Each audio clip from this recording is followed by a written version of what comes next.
committee work position. So I serve on the board as my role as being a part of the cooperative school. But before we begin everything, we wanted to let you know a couple things, a couple housekeeping matters. First of all, we are going to record this, so if you don't want your name or your image to appear, you can take a moment to take it off, and also change your name to guest if that works for you. And we do ask that you please mute yourself, as many of you did already, but just a reminder to mute yourself as we begin. And I want to thank you in advance for all your questions. That was really helpful to have those questions, and what we've done is we've woven them into the presentation so that we are hopefully covering everything. And then if we haven't covered something or something else comes up or anything, please do write it into the chat feature, and that way at the end of the session we can cover everything. So we do want to be respectful of time. We are all, families here, and so we do want to end at 9 o'clock. Many of us, including myself, I have 3 young ones, we get a little tired after 9 o'clock, and so we do want to wrap it up at 9 o'clock. And if anything is not covered, we will certainly communicate via email. It's really important to us that you have any question answered that you have. So that's good for now. So that's just the housekeeping. So Leslie, we are ready to record. Oh, you're already recording? Great. We can get started. What we did is we divided this meeting up into 4 different parts. That was just the way, after looking at all your questions and looking at what we wanted to share with you, the way that we saw this meeting, this information session to go. So first of all, we're going to talk about what it means to be a member of the Tacoma Park Cooperative Nursery School. We are a very unique school. We've been a school for over 75 years. We have a long history in the community. So we'll tell you a little bit about what it means to be a part of our cooperative. Then we're going to talk about the school and our history with outdoor play, our history with learning outdoors, as well as the benefits to being outdoors. We're going to tell you what our program looks like, and then also we're going to cover the COVID response, like the state and the county regulations that are guiding us right now. So that's our outline. We have some people to introduce that will be sharing today. So again, my name is Alana. I'm the admissions director this year. I've done a variety of roles at the school. This is actually my 7th and last year at the school. So I have 3 children, and my youngest one is now in the tracks class, which is the 4-5s class. So this is our last year at the school, and it's been an incredible experience, which is why I just am so happy that we're working hard to make this program run this year, so more children and families can have the benefits of being a part of this community and a part of the program, the teaching and learning that we do here. With me, I have Teresa Jimenez, and she is on the admissions committee, and she's also a parent at the school. So that's Teresa. Hi, Teresa. Hi. Leslie Romanoff is here, and Leslie Romanoff teaches the 3-4s class, which is the leaves class, and the 4-5s class, which is the tracks class, and then she's also the director of the school. And then we have Andrea McDougall. Hi, Andrea. Andrea is the teacher of the 2s class, the 2-3s, and that's the bugs class for reference when we use our names for them. All right, and I want to say one last reminder. Oh, Leslie, did you come on the screen? Did everyone get to see you? I don't know, either way. So we'll make sure you get to see everybody. But I wanted to remind you that applications are due on Friday, August 28th at 3 o'clock. And we are going to get back to everybody by August 31st. So I know it's a fast turnaround right now, but we do want to have time to prepare and know who's with us in the program so we can start the year off right. Later on in the year, we are going to be hosting more virtual information sessions for the following school year, just to keep that on your mind. But for right now, these applications are due on Friday at 3 o'clock. And we do ask that you adhere to the 3 o'clock time, because that way those of us who are reviewing the applications can plan accordingly with our family schedules, and we know when we're going to be diving into those. Okay, well, great. First of all, then Teresa is going to talk about what it means to be a member of the school. So Teresa, go ahead, you can take over. Thanks, Alana. I'm Teresa Jimenez, and my child is Mavis. She is a track this year, so this is my 2nd year in the school and my 2nd year on the admissions team. And so I'm going to talk to you about what it means to be a member, and one of the first things is that, serving on a committee. One member from every family serves on a committee, and the committees are everything from admissions to facilities. I could give you the whole list, but what that means is that every part of running the school, from maintaining the building and grounds to making a plan for reopening in the fall during a pandemic, these are committee members who are making everything happen. The members are running the school. And all of that work, almost all of that work, and at this point, pretty much all of that work is happening from home. All of our meetings are virtual. And then another thing that I wanted to note for you is that this year we're looking for 2 board members.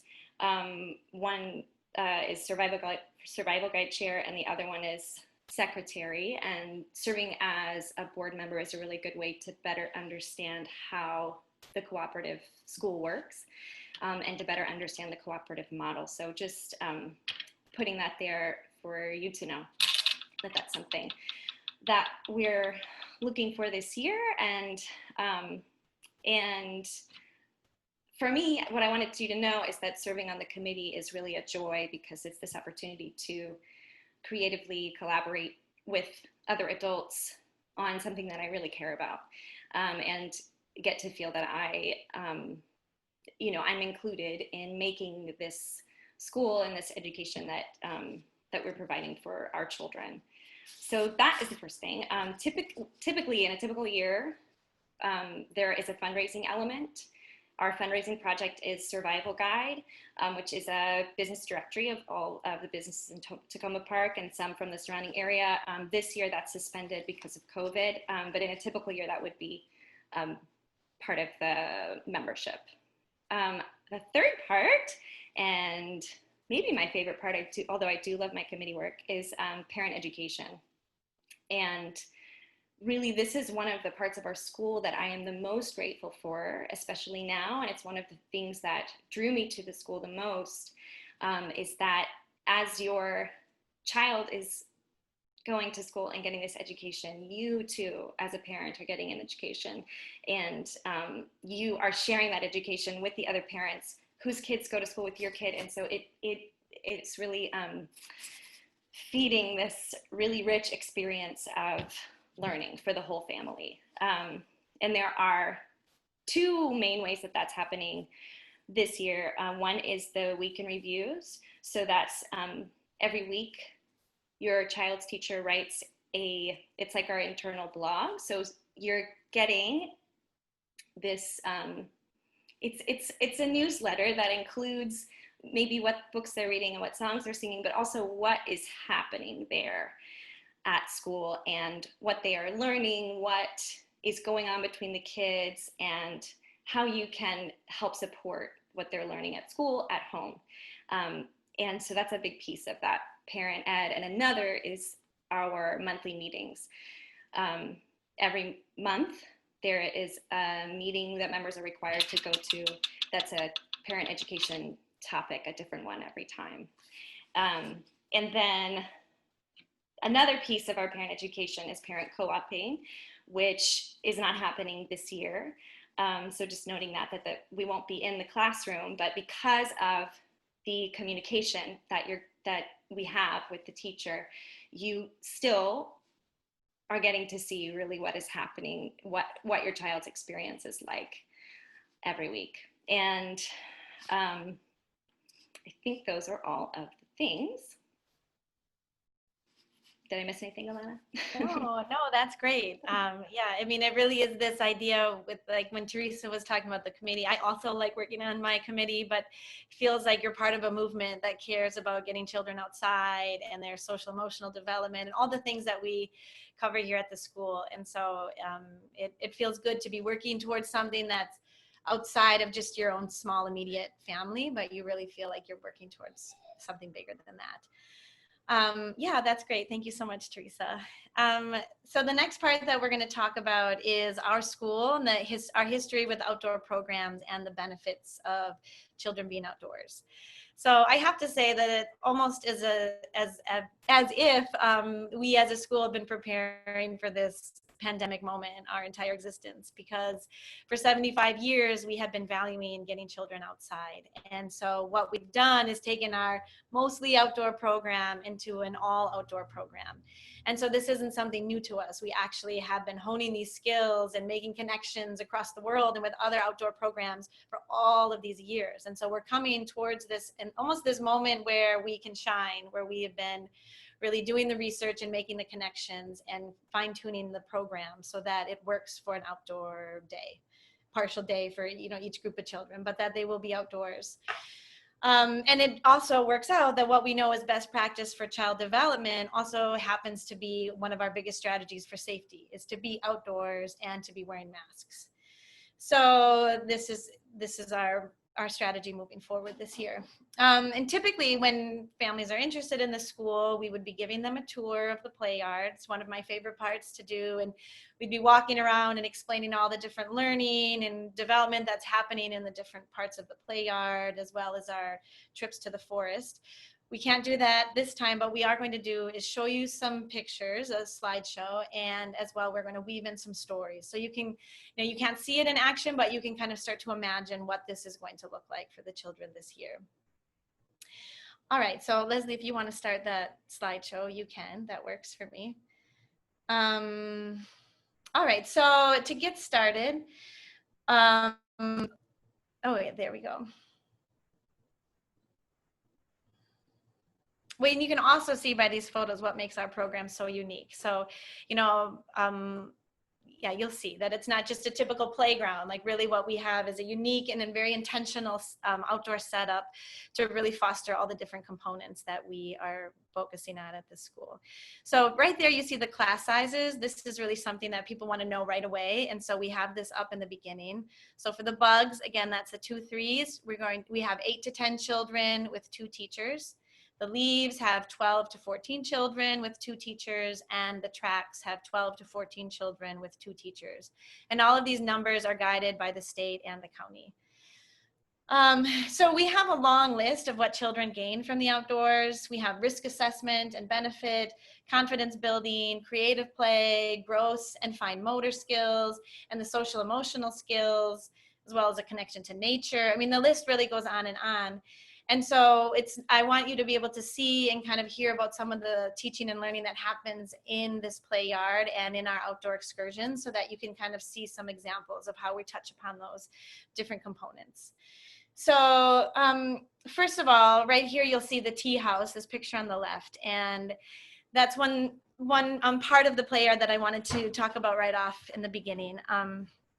So one thing about the school is we talk about story a lot, and that has to do with literacy and has to do with so much, but it also, we hold sort of we call it a school story, where over the years, as children go through the school, they carry this story with them.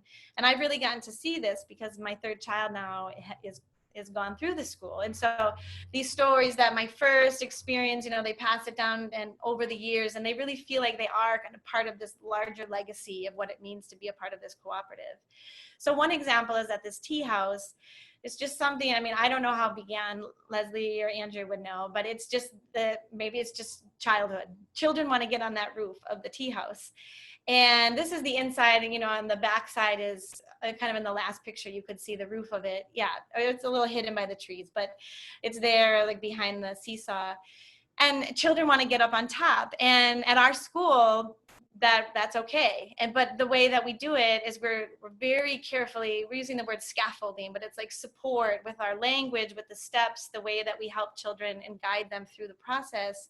We help them get onto the top in this way, not physically, we don't move their bodies, but we can coach them and help them evaluate where they are. So this particular story about the tea house is about my daughter Mabel. She is my 2nd child. And her closest friend during her leaves, or was it her tracks year, or maybe both years, I don't know, was a child who was a little bit older, or quite a bit older, actually, almost a full year older. My daughter has a summer birthday, older and just much longer, and was just able to get to the roof of that tea house. And my daughter yet couldn't, and she really wanted to get onto the roof of the tea house. And so this is where the beauty happens is, you can't just boost her up, but then what is she going to get if she's just there? And so it's this process of talking to her, and we use this, we will teach you these things if you're a part of our cooperative, but we use the phrase, like, what's your plan? So we'll coach Mabel, the teachers, the parents at that time, when parents were there, they coached her and they said, what's your plan? How are you going to get up? You grab your hands here, okay, and you're going to swing your leg there. Well, I mean, it took months and months of perseverance. And that was her goal. And she was given the support to not just give up on it, because she easily could have just been like, oh, I actually don't really want to do that. But no, we didn't have her give up on the goal. Like, she wanted that, and we supported her through it. And then eventually, after months of hard work and probably an inch or two of growth, or I don't know what all the combined factors were, but she was able to get up onto that roof of the tea house. And that was where I had this moment. I wasn't there. Leslie sent me the picture, but the look on her face was exactly why I sent my children to this school. It was that look of just joy and accomplishment and like, wow, I can do anything, sort of like that confidence building that happens. And it's intentional, and we want children to get to that place on their own rather than just giving them a boost. We want to support them in these other ways to help them stick with that hard goal, and then they get to own that incredible feeling of being there, that they did that. And so, and we even have research to show that when children are able to take these risks, and the risk assessment is to, like, observe around, what's your plan? What are you going to grab onto? How does this feel? Like, can you get your leg there? And then there's the risk benefit that, like, wow, I got to that point where I didn't think I could do it, and I didn't give up on myself. And research shows that even in these physical areas, if you can support that and experience that in one area, you're actually able to transfer that to other areas of learning and growth. So for example, maybe one day when she's in school and someone asked her, a math answer, and then she's going to get to that point again of the, like, I don't know if I can do it, but then no, like, wait a minute, I felt that before. I know how to rise past that. I can do that.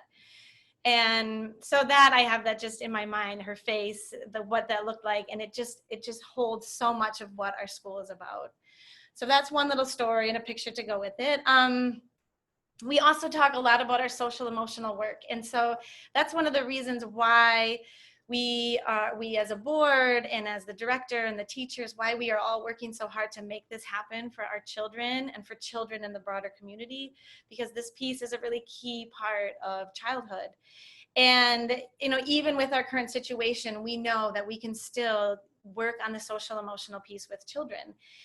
So the children have their own stories. We share stories with them. We encourage them to weave story into their play. And then our role this year as the teachers, and in the future, it will be us as parents when we're back in the classroom co-oping, hopefully next year in the fall. It's really our piece to help the children navigate what that is like to weave these different storylines in. And it really involves coaching the children through opening their hearts to the ideas of others. And it includes giving them the language to say, I don't want to play that right now. I'm still your friend. I don't want to play Batman right now, or whatever it is. And so and also this really key part of our school is this idea of seeing other people on the planet. Like, your actions affect others, and just understanding that there are people there. It's okay to not play with them all the time. We talk about the importance of taking turns and how sharing is for pizza, but we want to coach the children through this way of, you take a turn and I'll take a turn. So that's a really key part. And then I just wanted to talk a little bit too about how being in the outdoors really lends itself to this learning opportunities in all the different learning domains. And so, social studies, math and science, there's mapping, there's learning about the weather by feeling. There's just making observations of what we see around them. So all of that is just, I don't want to say obvious, but it lends itself quite easily to covering all those domains. And then the other part that we are actually really excited about is the literacy part. And we have always done literacy, or we've always supported literacy learning through the outdoors. And here's this opportunity where we feel actually that it's almost going to be even better than the literacy work we were doing indoors. So I want to share another story about the literacy learning. And it kind of weaves in some of these other components as well. And also weaves in this idea of story, because story is such an important part of literacy learning as well as just a part of our school. This next story is about my son August, and he is now in the tracks. And this is a story about how something they had been doing in the school was mapping, right? And so they take sticks and they take stones and use different symbols to map out this path to the forest. And Leslie had encouraged them to make their own maps at home. And so August took a stick in the sand and was drawing his map and really narrating it in this beautiful way, like it's so far, oh, it's not that far, and kind of connecting that storyline with the mark making. And so mark making is just taking what your idea and being able to put it down, you know, and express it in this other way, in this written form. And it doesn't have to be pencil and paper. Mark making can happen with the chalk, can happen with the stick in the sand.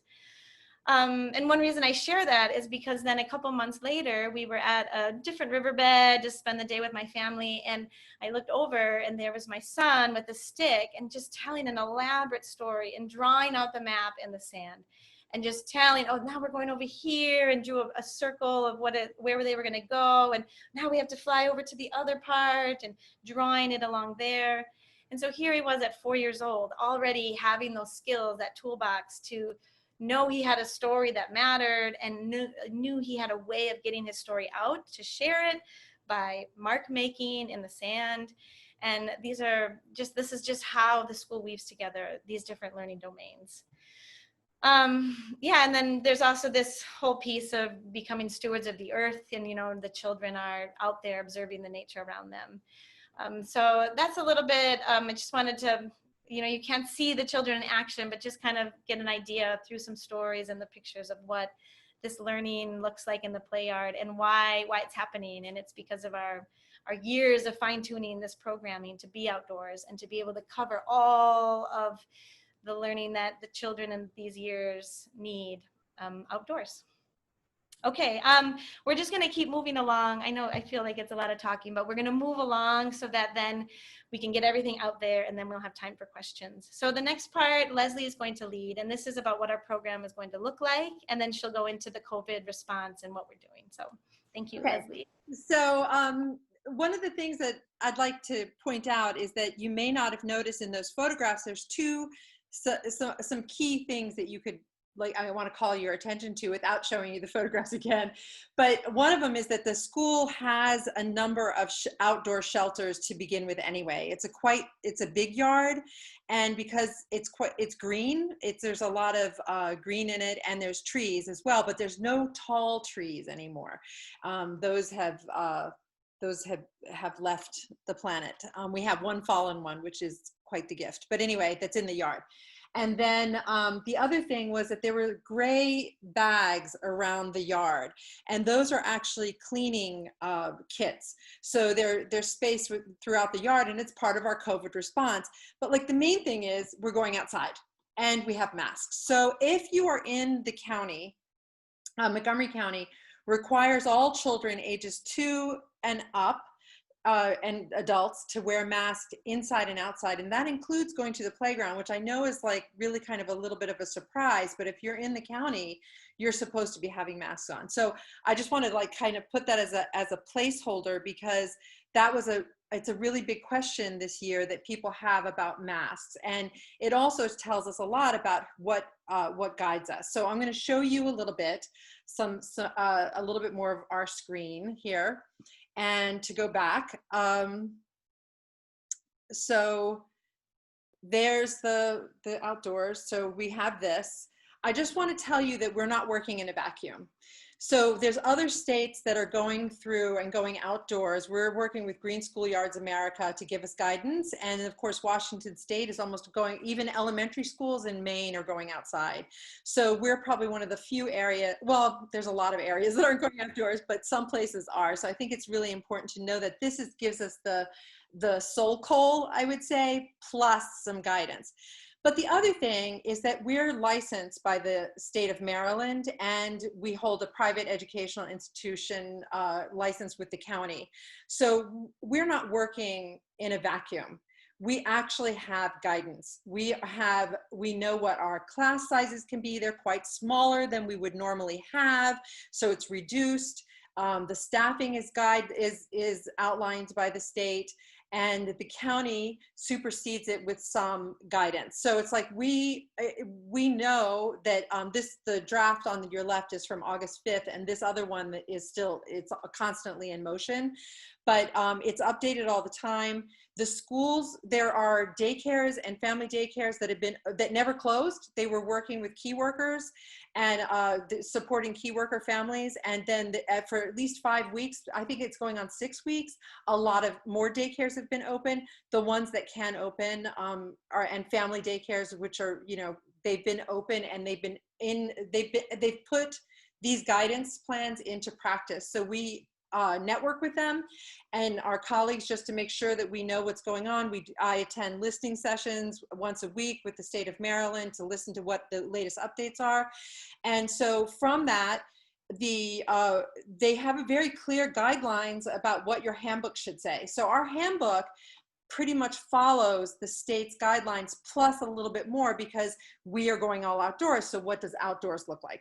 We have hand washing procedures. What do those look like? So we have a lot of guidance. This is our member staff handbook, and it's a supplement. It's a supplement to our regular handbook. And there on the right, you can see the table of contents. It really gets into the nitty gritty of like, how do we arrive? How do we dismiss? And I'm trying to put videos to these for the children, so the children have some background instead of looking, because I know, children really love reading a good handbook, but I'm making videos, and you can look at them. We have a YouTube channel, Tacoma Park, it's TPCNS YouTube, and you can check out I have 2 up, and no one should make fun of the way I do things, because I don't know how I'm doing. And then, so here is a table, it's a decision tree that the state gives you for closing schools. And this means, like I said, we are not working blind. Most of our practice is about preventative care. So we are doing daily, you're doing a health check with guidelines before you leave the house. We're doing it when they get to school, before they come into the gate. And then periodically throughout the school day, we're doing temperature checks, and we're checking eyes, and we're helping kids with their masks. We're washing hands. And we are disinfecting and cleaning all along the way as we need to. So I think that it's really important it gives me comfort that we're not working in a vacuum. I have a support system of the state of Maryland with my licensing specialist and with the county health department, where we are able to call them. They have a 24-hour hotline where we call them and say, hey, someone had a runny nose plus runny eyes, and what should we do? And they will actually tell us what we need to do. And we will then communicate with the parents about how we go, what our next steps are. So I just want to go back to the health checks. So we, of course, want to stay home with any symptoms, and we use the symptoms that the state has provided, but we have added appearance of conjunctivitis and swelling in extremities, because those symptoms mirror other early childhood viruses and also COVID. So we just want to be ahead of some things. So we'll keep in touch. We read CDC and read the research that's coming out of Europe that tells us what because some of those schools never closed as well. So we know what's happening in practice. So our goal is, like we said, is to stay outside. Of course, we have bathrooms inside, and we have sinks inside, but we've done traffic planning for the inside of the school, where you're only coming in one way and coming out. We have 2 doors. We're fortunate in just the physical plan. I think I go back to like what Alana was saying. It's almost like we we have like all the ingredients. We just needed to put them into practice so the kids can go in one way and out the other. And there is, you know, the inside is fairly large. So if there's any kind of unknown weather incident, we can like go inside to be inside for those.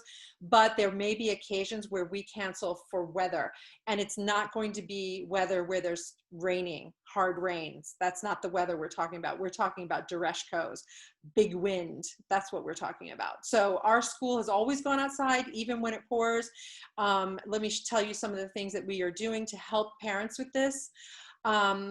We have built an exterior cubby storage room that's water resistant. It's under an eave, and it has the addition of a shelf so that the children's stuff is kept dry.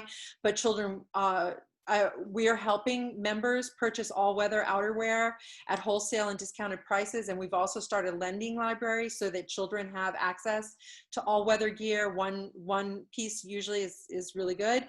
And we have additional sinks so that there's no line for hand washing. So we will teach and scaffold mask wearing. One of the videos, the first video I made, was about mask wearing, because practicing mask wearing at home is better. And if you have tips, again, this goes back to the parent education piece. We want to help you become your child to fully embrace your first teacherhoodedness. So we want to help you with your kid with masks, and then we'll take over from there. And so we've actually removed play equipment, and we've moved stumps in order to naturally create physical distancing opportunities, and also to take away closed air spaces. So we used to have these blue tubes in the back, which children would sit inside head to head and rock back and forth. We've removed those because our goal is to not follow behind children and say, oh, let's go. We want them to actually bond. So, and still remain respectful and, of how long they're head to head, and the quality of their head to headedness, and we are giving extra shelter.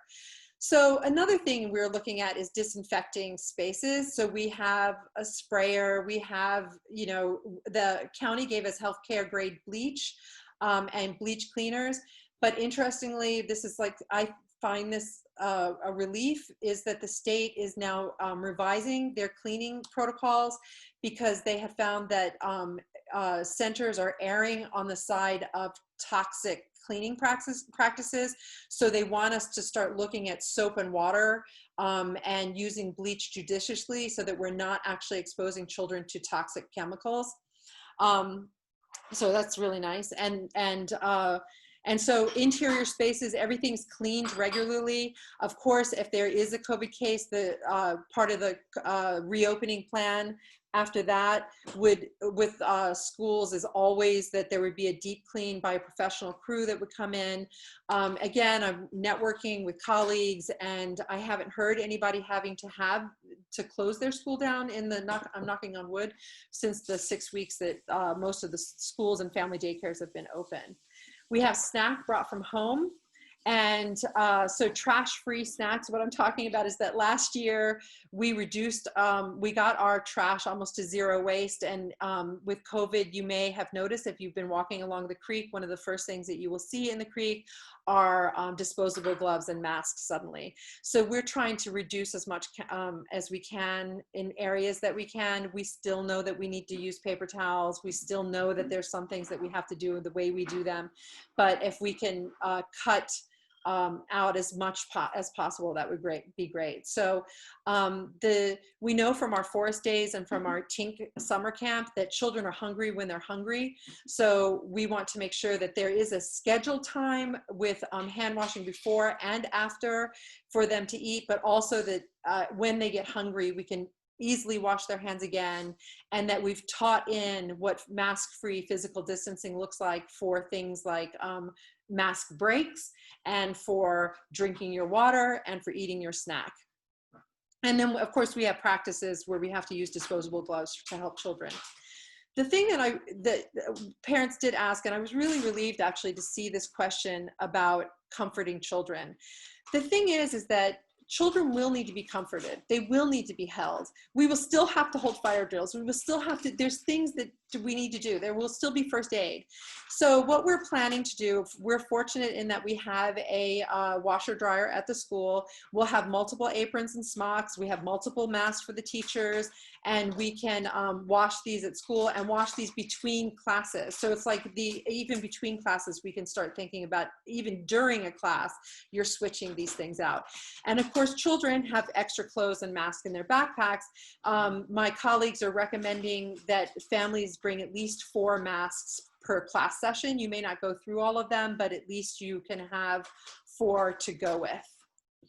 I wanted to show you, colleagues of mine sent me photographs of their practice in action. This is not our school, but I really wanted to show you something that on the left, these 2 children, they're inside, they are in masks. So this is not an outdoor program, but it's an indoor program, because that's also their patio over in the other photograph where they're painting. But that's how children play. So children play on using a ramp, a ball ramp, and they are in constant motion. And you can tell that with the child that's on the left. She is moving, and she's moving fast.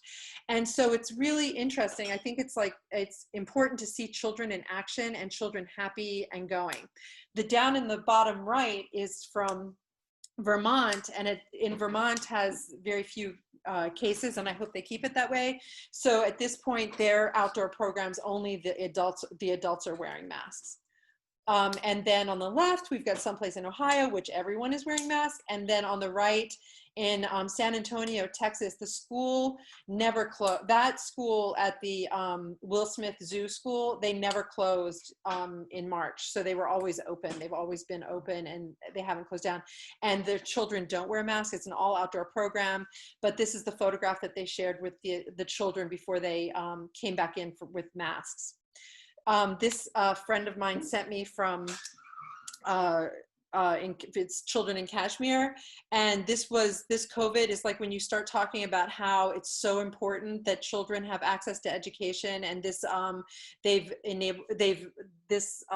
you know, now the children are doing physical distancing and masks. But my favorite photograph is the one on the right, because that is when they're eating lunch, and they are doing physical distancing. They're facing different directions. I mean, I'm sorry, the same direction. And I'm sure that there was consideration with the risk-benefit analysis that the teachers were looking at wind variables and everything like that, so that these children could sit down and comfortably eat their snacks.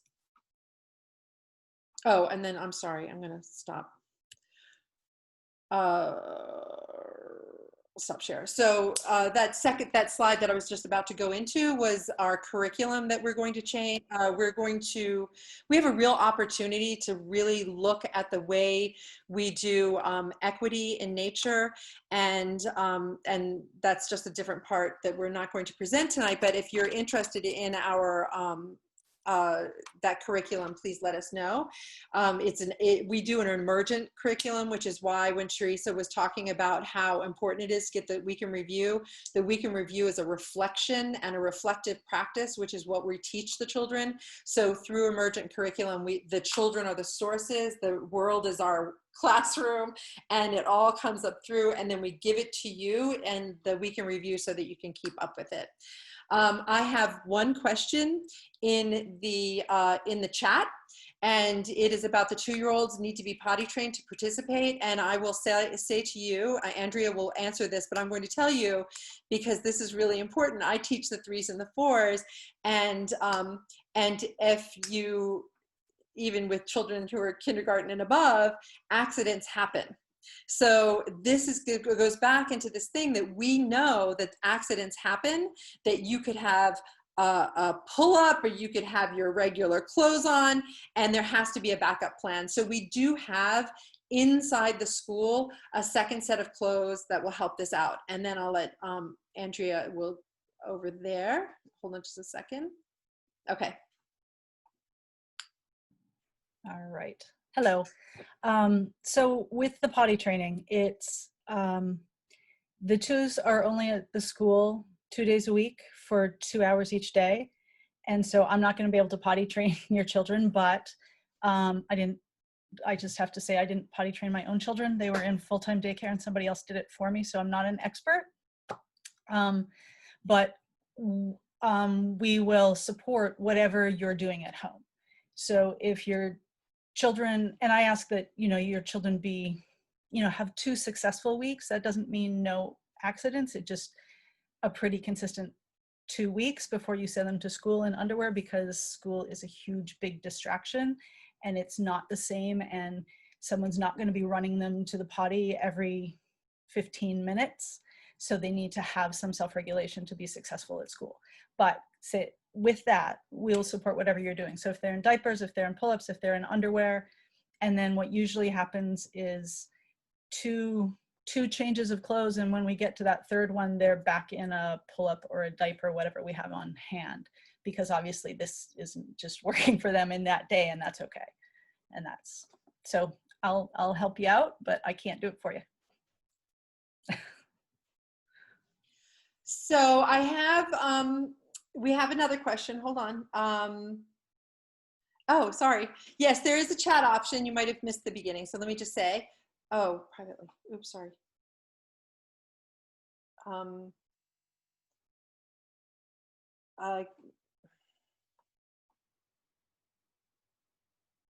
Oh, okay. So I think this is like, let's just talk about this. Let's talk about drop off.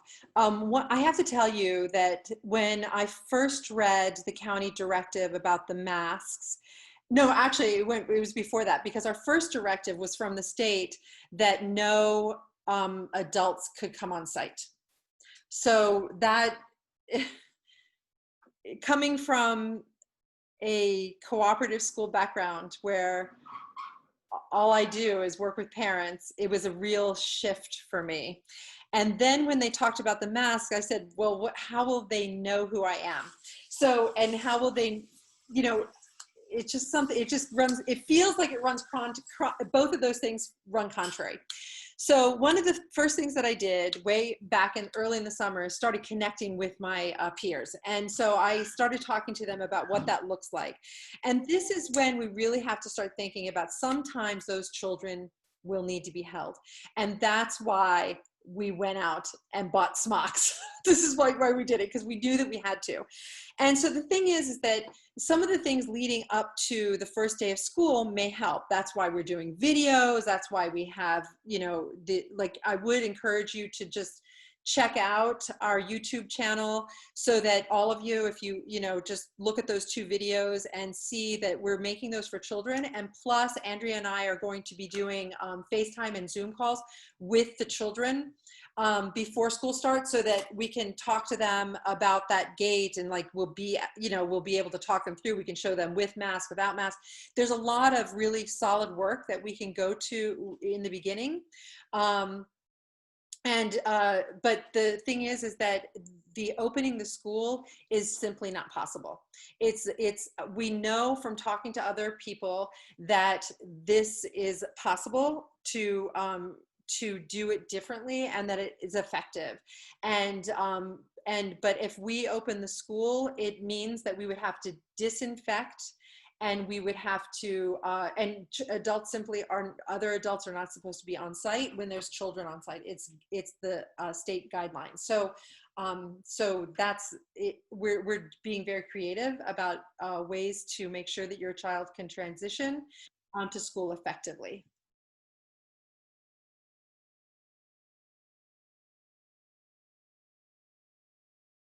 We just have somebody joining. So is there any other questions? You guys want to do a shout out in case you don't want to chat? Okay, wait, we have some, hold on. So let me just tell you. So somebody asked about inclement weather, heavy rain, extreme cold. And I don't want to say out loud, when it snows, children want to be in the snow. Our inclement weather is often surprising. I'm about to tell you what our inclement weather is, and it is not rain and it is not cold. It is the heat. So Maryland summers in the humidity are terrible. So what we do is we make sure that there's plenty of room for water play. We make sure that, you know, in this year we can have soapy water play because it'd be another way to wash your hands. Anyway, so so we have that and lots of shade. So that's one of the reasons why we're buying new shade structures. We have 2 on order, and those will serve their purpose in rain as well. The thing is that we know from experience that the children are uncomfortable when they're not dressed correctly. So that's one of the reasons why we have this lending library and why we sourced from, what is the name of it? What's the Muddy Buddies? Alana, who makes them? Tuffo. Tuffo, okay, yeah. So we did the Tuffo because they're one pieces, and the beauty of the one piece rain gear is that they're hooded, they're full body, and you can put lots of padding underneath them, layers. And I always like to share this image because I don't have image in your head is I've been to other countries where children play outside all day long, and I remember being in Iceland when the children were breaking through the ice of the creek, and that they were playing in, and there was snow. It was icy and snowy all around, and none of them had gloves on, and I couldn't even figure out, like, what are you even doing? So the thing is that we know that children can manage, and there's heat, you know, little mitten heat packs that we can pack, but it's mostly about getting the children gear in the right gear. So and when there are kids with different thresholds, we do know that, and with that, there's options. We have campfires, we have there's ways to get these kids cozy and busy. The membership rules. We will not be waiving tuition fees for COVID closings. And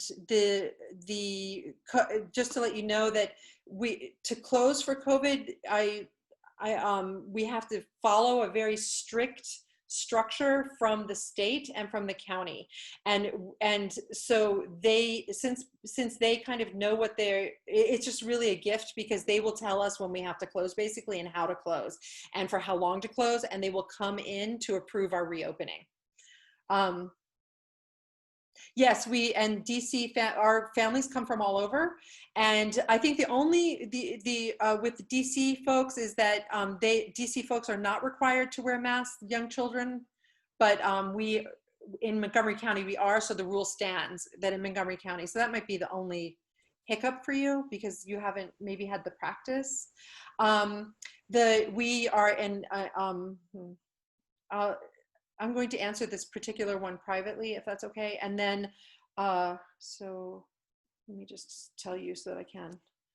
And I can just add that I live in DC, so I am a DC family, and I've been with the school for 7 years. So just wanted to share that about DC families.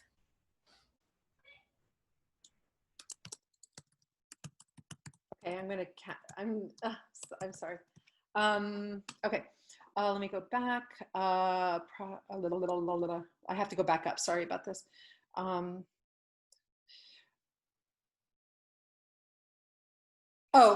We plan to open the day after Labor Day. Is our first, well, actually, we're opening next week, really, because we are starting with our virtual home visits, so our Zoom and our FaceTime, and we are starting with our inspection. So, like, for instance, we have an inspection tomorrow for our facility, so we're up and running. But children will land in the school depending on what class they're enrolled in, and I'll let Alana actually talk about the schedule. Maybe that might be helpful, but let me just finish this is that it starts the day after Labor Day. And I think that Alana, because this is an application process, so this is 2 questions that are going to go. One of the questions is like, when do we close? The state of Maryland is working to keep childcare centers open and family daycares open. It's highly unlikely that we will close. So it's like they will do whatever it takes to keep us open. And what that includes is direct assistance. It means funds, and it means supplies, so that and also the city of Tacoma Park is also helping us. So it's like everybody is in it to win it. And the program does end in June. And yes, there are summer programs. We have a summer camp that we run, but that's for ages 5 through 10. And we hope that COVID is done so that we can run it again. We had to cancel it this last year. And yep, we can do this. I'll pull the slide back up for how many kids are in the class while Alana does the 2 questions. So Alana, hold on a second. Most of the families at our school have 2 full-time jobs. So the families that are able to manage this part-time daycare is quite limited. So it's like that they may have flexible schedules, or they have nannies and family daycares that they partner with, but that's in just regular times. And right now we're much smaller. So we have a growth plan. So the growth plan, we're hoping to grow within the next year or 2 to be able to offer full-time care. So if you're in it to win it, you're with us, it'll help us. Do you want me to talk about the time Yeah, commitment? I'm going to turn this over, do the class sizes, the application process, and the schedule. Okay. Okay. So, and you're putting up the numbers. So while she puts I'm up going to the do that. numbers. Oh yeah. Okay. I want to tell you that the time commitment. So when co-oping does begin again, it's in the 2s class, it's once every 2 weeks. In the 3s class, it's typically once every 2 weeks. If it's a fully enrolled class, there are a few spots where some people can choose to co-op every week for a reduced tuition rate. And then in the 4-5s class, the co-oping is once a week. And occasionally, if it's fully enrolled, there's a few options for the bi-weekly co-oping. And we typically reserve that for twins, first of all, if there are twins in the classroom. Otherwise, that's on a need basis. So, and co-oping in the classroom means that you arrive 15 minutes early so that you can help prepare for the day, and then you're in the classroom. And the nice thing about our school is because we have been running as a cooperative for so long that we have all the roles clearly defined. So you come in and you know exactly what you're doing that day. From when you get in, you're either cutting snack, or you are washing off the tables, or you are helping with the children entering, but you'll know what you do or what to do. And then you stay just a few minutes afterwards. So that's the time commitment. And then the committees vary by committee, if it's either, weekends or weekdays, but typically ask that people tell us what they're interested in. I mean, as we are running the majority of the school, there is a paid administrator that helps with the bill keeping, and the staff is paid. But we do ask that you share in your application the skills that you think you could contribute. And really, as a cooperative, we need all of the skills. And so it's not just about like teaching and learning. Actually, we need people with a wide variety of skills, from fundraising, to the building maintenance, anything. So you can speak to that in your application. And then the fundraising piece, which isn't happening this year as well, but that happens, that will be happening again next year. Okay, so that was the timing. Let me check what else I was. Well, wait, I also want you, here's the thing, is the schedule of the class. Oh, wait, the schedule of the class, diversity of the community, because because we've got 6 minutes, and these are important questions that I feel like we need to share. And then the third one, how many openings? I think that you could see from the openings that that's the class sizes, that we're heading towards that. And anyway, so. Sure. So, yeah. Samantha, so I'll just start by saying, for the 2s class meets Thursday, Friday mornings. The 3s class meets Monday, Tuesday, Wednesday mornings. And the 4-5s class meets Monday through Friday in the afternoons from 12 to 3.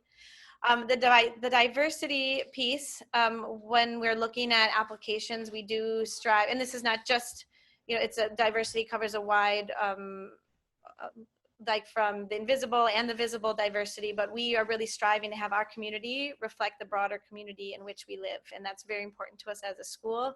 And you'll see that included in the application. And also we have a diversity, equity, and inclusion liaison person at our school. And so that's someone who is helping all the committees to make sure that we're thinking about inclusion and equity in all the work that we're doing.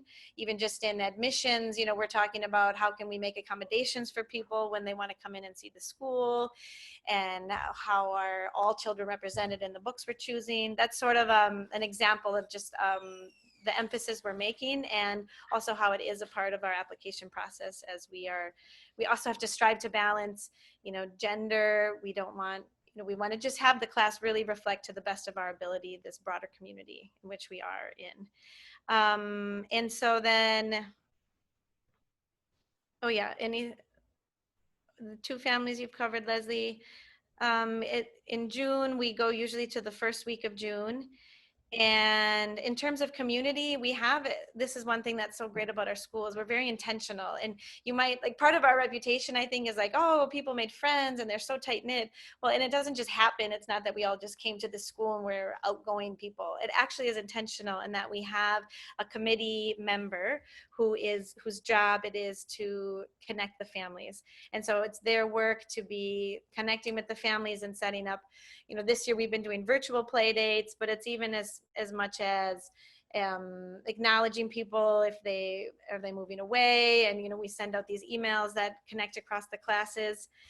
Otherwise, in terms of community building, I think that during COVID times, a lot of it's happening through the adults and through our parent education. And that's a really key piece that Teresa talked about, that when we are learning together, you are connecting with this whole cohort of people that are learning alongside you. So you don't feel that you're just this isolated family who like, oh, I don't know what to do right now in this stage of development, but we're all in it together. And we have these very skilled guides to be leading us. And that way, that's the big piece that we really see happening this year for community. Am I still on speaker? To really bring it back to the communal health and safety, I think that that's really an important question that you would be asking for a school, because we're a community and we're all in this together. And I think by sharing our checklists and our expectations and the handbook, it's really important that we all come to a place of agreement, just like we do with the children. We all arrive at the agree to protect each other.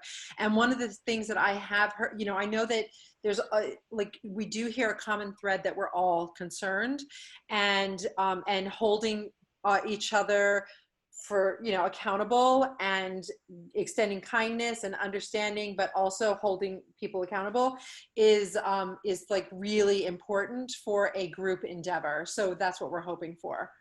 And it's not built on hope, it's built on work. So it's all work. We all have to agree.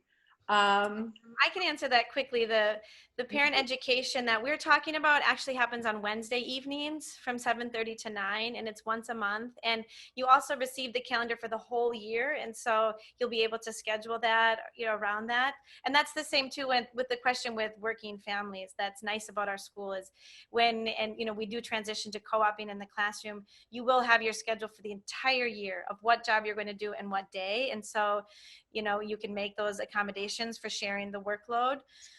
But then also along with that, we do have a community offering on Saturdays. And that is just part of our mission as a school, is community outreach. We have our own school community, but we want to be leaders in our broader community. We want to connect with as many people as we can. And we hope to be a bigger school one day so we can connect with more people. But those Saturday coffees that you'll see on our website, those are free and open to the public, and they are not a requirement for our members. It's many members do attend because it's an extension of what we're doing, but it's not a requirement. And the monthly meetings, they are one of the obligations for being a part of our school, because again, it's that whole piece where we are caring for each other. We're all on the same page. And that's one of the key parts of building this community, is that we are learning and growing together. And I'm so happy, Susan Ellis, that was a really good idea about recording the Saturday education for Zoom. For on YouTube. I like it. Mm-hmm, Thank you for that suggestion. And then could I have explanation? What are you looking for? We are at 9, so I want to be respectful of that time. No, we don't expect to close down again. No. So the only reason we would close down is because we would need to, because there was a COVID, like from that, which you can actually look up. That decision tree is online, so you can look that up with MSDE. Ben, could you take yourself off mute and then just explain to me what you're looking for in that question? Sure. We were advised at one point in time that really good policy is to have everybody participating in a cohort do an attestation at the beginning of every day saying, hey, look, I don't have any of these symptoms. My kid doesn't have any of these symptoms. We Right. haven't been exposed to anybody who's COVID positive. And it's having it be written kind of the psychology of it kind of has people sort of check themselves and say, oh yeah, we're all in this together. We're all protecting each other. No, I like that, because that's one of the things that we do in training, in our training, is where we look to each other and we act, that I would add that into our parent training orientation tomorrow night. Remind me, Alana and Teresa and Andrea, is that I think it's like a good idea to just like, we say that it's like I turn to you and I trust you with my child. So it's like, that's kind of nice. But just to add, it's actually required by the state that every child is checked before they come in, and every parent approaches, and the parent is supposed to be checking them before they have a checklist at home for symptoms, because ideally the children are being checked for their temperature and all the other symptoms before they leave the house, because I'm thinking that my child heart would break if they came to school and had to turn around. So then the teacher is there waiting at the gate, checking each child in. That's why we have two teachers. We actually meet the adult child ratio just with the one, which is wild. But we actually need two, because there's going to be one checking children in. So I like that, Ben. I like that suggestion. I'm liking it. It's like a proactive thing rather It's than a a proactive, reactive. yeah, it's like, it's really meaningful, I think, is when we all say, look, I'm looking at you and we agree to agree. Now, we would have to do it in such a way that we were all physical distancing. So I think that doing it during our virtual meetings is important too. But just to rest assured that part of the process of checking in is, yeah, so no, the teachers, we have one teacher. This is one of the reasons why we're doing this whole clothes changing and hair fobbing stuff, is so we have one teacher. I teach two classes and Andrea teaches one, and we have a second, the second teacher is in all three classes, but she's a spare, so it's like she's there to run interference basically for us, because we want to make sure that the children are safe. We would not run a program with just one adult. I think we're at 9:03. I mean, we want to. Yeah, and so all of your questions matter to us, and I think it maybe will help, to take a minute, and then you are welcome to email. We hope that you email us with any other questions that you do have, so that we can answer anything that you need. We also, since we are recording this, we'll have this available if you would like to watch it again, or you would like to share it with another decision maker in your family. Otherwise, yeah, I think we will wrap it up. And so I do want to just say thank you again. Do you want to do the dates for the application? Did you do that already? Yeah. And so again, the date that it's due is this coming Friday, and at 3:00. So that's the 28th at 3:00. And we will get back to you by the 31st. And after that, we will be accepting on a rolling basis. So we will let you know if you were in the waiting pool, and we will then, be in touch. We do pull from the waiting pool sometimes, as people make their choices. Yeah, and so I want to say thank you so much. And if you want to just peruse through, we have a blog that shares a lot about our program. You can look through our website, and even if this doesn't end up working out for you, either you decide not to, or if there isn't space, we do have ways that we really hope you can stay connected through our Saturday coffees that we mentioned.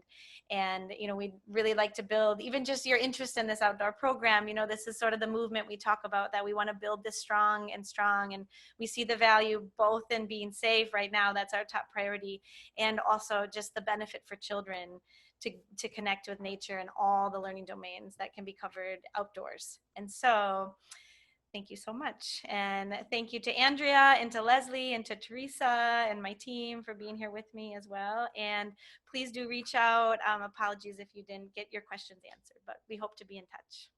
Okay. Thank you, everyone.